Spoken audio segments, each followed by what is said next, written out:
નમસ્કાર દોસ્તો, સ્વાગત છે તમારું અમારા નવા બ્લોગમાં। તો આપ નિહાળી રહ્યા છો ગોકુળ ગીર ગૌશાળા ગૌધન ભગુડા ધામ। તો બધા ખુશમાં હશો, હસતા રહો એવી ઈષ્ટદેવ મુરલીધર પાસે પ્રાર્થના। તો આપણા બ્લોગની શરૂઆત કરીએ તે પહેલાં આપ લોકોને ખાસ અનુરોધ કે આપણું ગૌધન હરાસારા સર્વા પ્રાકૃતિના સાનિધ્યમાં આવી રહ્યું છે અને આ કુદરતી કોપમાં અમારી કાળોંદરી બે કાંઠા ગાંડી દૂર થઈ રહી છે। તો જોઈ શકો છો તમે કે આ કાળોંદરીના પાણી એકદમ કોપાયમાન થઈ અને ભર શિયાળે અમારો ભગુડા ધોધ જે જૂના ભગુડા વિસ્તાર કાંડો દૂર થઈ રહ્યો છે। તો આ કુદરતી કોપમાં એમાં કોઈને કાન પડ્યું પણ સાંભળવા નથી દેતો। તો આ અમારું ગૌધન અહીંયા હરાસારા સરી રહ્યું છે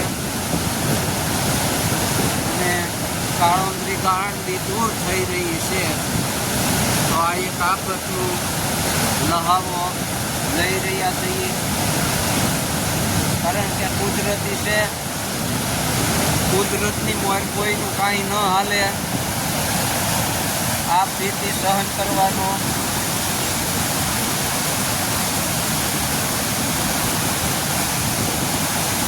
એક સંયમ છે। જાણો કે ચોમાસું કુદરતની સામે કોઈનું કાંઈ આવવાનું નથી।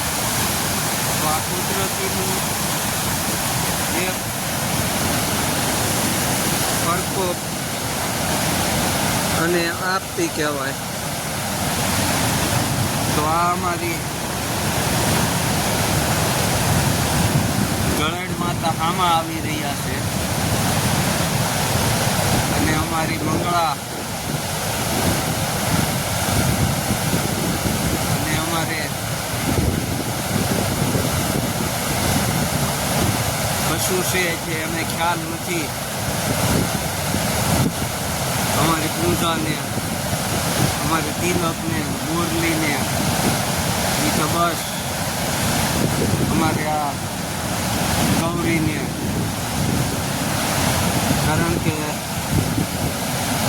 આ પાંચેયની હજી ઉંમર નાની છે અને પહેલા વર્ષમાં પ્રારંભ કરી ચૂક્યું છે તેમના હેતુથી એને ખ્યાલ નથી કે આ કુદરતી ક્રોપ છે।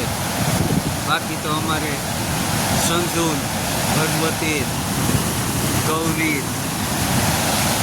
એને તો વીતી ગયેલી છે, જે તો લહાવો લઈ રહ્યું છે।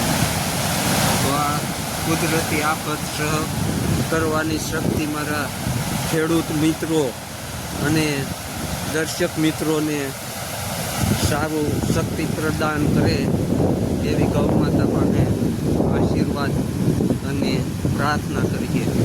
તો આ આપણા કુદરતી સહન કરવાનો લહાવો મળ્યો છે સૌ દર્શક મિત્રો અને ખેડૂત મિત્રોને। તો જોઈ શકો છો તમે અમારું ગૌધન કે જે કુદરતની સામે લડી રહ્યું છે।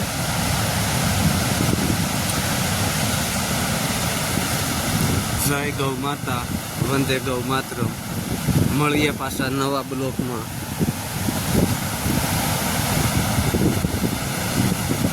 અસ્તુ, જય ગૌ માતા।